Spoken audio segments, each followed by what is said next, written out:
രണ്ടോട്ടായി ഇപ്പൊ എന്താ ചെയ്യണ്ട്?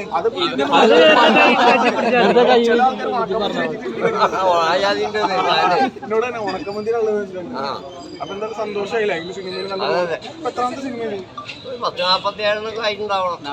45 കഴിഞ്ഞു. കണ്ടാ പറയില്ലാന്നുള്ളൂ, കാണാൻ ലുക്കില്ലാന്നുള്ളൂ. സിനിമയിലെ ഡയലോഗ് തീർന്നു കേട്ടോ. പിന്നെ സിനിമയിൽ പറഞ്ഞ ഡയലോഗ് അപ്പൊ അവര് വരുന്നതല്ലേ. ഏതോ എഴുതിയതിന് നമ്മൾ കഥാപാത്രം സംസാരിക്കുന്നത് മറ്റവന്റെ തലയിലുള്ള കഥ നമ്മളത് അഭിനയിച്ച് കാണിച്ചു കൊടുക്കുകയാണ്. അഭിനയിച്ചത് ഫലിപ്പിക്കുകയാണ്. അഭിനയിച്ച് ഫലിപ്പിക്കരുത്, ജീവിച്ച് ഫലിപ്പിക്കണം.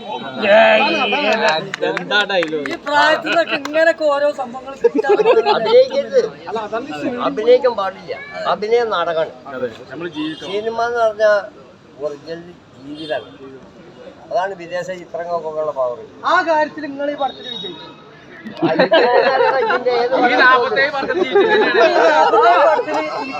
നിങ്ങൾ ഈ ലാസ്റ്റ് ഒരു ആക്ഷൻ കാണിച്ചതിനൊക്കെ ഭയങ്കര മനസ്സിലോടി. അതിന് കയ്യടിയും കിട്ടി. അല്ല, പുള്ളി കാണുന്നവരല്ലേ, പുള്ളിയുടെ ഉള്ളിൽ നിന്ന് ഇനി ഒരുപാട് വരാണ്ട്. തീർച്ചയായിട്ടും ഒരുപാട് കാര്യങ്ങൾ പുള്ളിയുടെ ഇനി മനസ്സിലാക്കാണ്. ഞങ്ങൾക്ക് ഇതേപോലെ ഇനിയും അഭിനയിക്കാൻ തിലകൻ സാറാണ് പുള്ളിയുടെ ഗുരു. വെറുതെ ആവോ? എനിക്ക് നല്ല ഇഷ്ടമുള്ള മമ്മൂക്കാനെ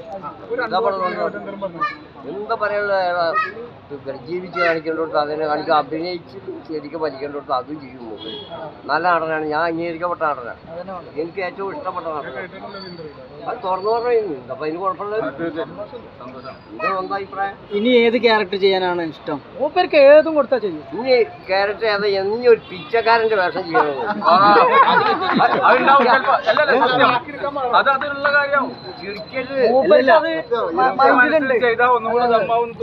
സിനിമയിൽ എപ്പോഴും ഒരു കാര്യം പറഞ്ഞുതരാം. ഇത്തരം കഥാപാത്രങ്ങളെയാണ് ജനങ്ങൾ ശ്രദ്ധിക്കുക.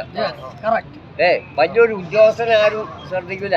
ഒരു പിച്ചക്കാരൻ ശരിക്കും അഭിനയിക്കുകയാണ്, ഓനെയാണ് ശ്രദ്ധിക്കുക. അത് മനസ്സിലാക്കിക്കോളൂ. നിങ്ങൾ തമ്മിലുള്ള കോമ്പിനേഷൻസ് എങ്ങനെയുണ്ടായിരുന്നു? എന്താ എക്സ്പീരിയൻസ്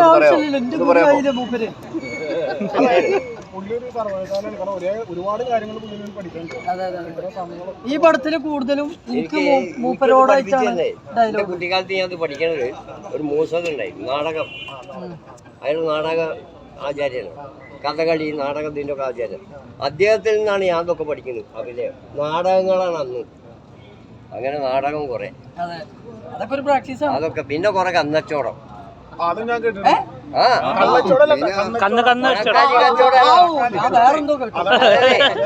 ഇത് വലിയ ചരിത്രം. എന്റെ കഥയൊന്നും അങ്ങനെ പറഞ്ഞു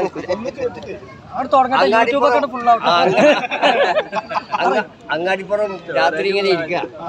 അങ്ങാടിപ്പുറം അപ്പോ പൈക്കളുടെ ഇഷ്ടംമാതിരി ഉണ്ട് അവിടെ.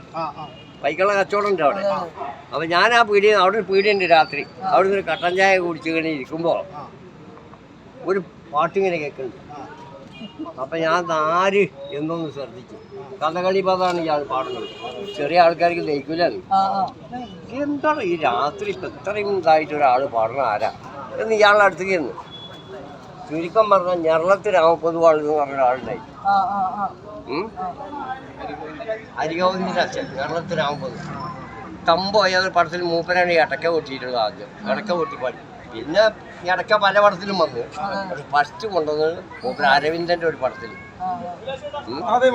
മൂപ്പനായിട്ട് കമ്പനിയായി. പിന്നെ ഞങ്ങൾ വലിയ രോഗിക്കാരായി. ആ രോഗിയപ്പോ അരിഗോവിന്ദനായിട്ടും എനിക്ക് തീർച്ചയായിട്ടും പൈക്കച്ചവടക്കാരനായിട്ട് അറിയുന്നതാണ്.